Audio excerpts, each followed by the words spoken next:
聆聽練習，請圈出與圖畫相配的詞語。小朋友，你哋見唔見到呢度有3條題目？每一條題目都有一幅圖畫同埋2個詞語㗎。我哋一齊留心聆聽，同埋細心觀察圖片內容，圈返適當嘅詞語啦。第一條題目，瓶子，瓶子。請你哋圈出瓶子呢個詞語。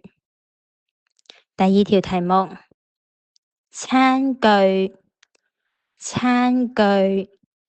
請你哋圈出餐具呢個詞語。第三條題目，環保袋，環保袋。請你哋圈出環保袋呢個詞語。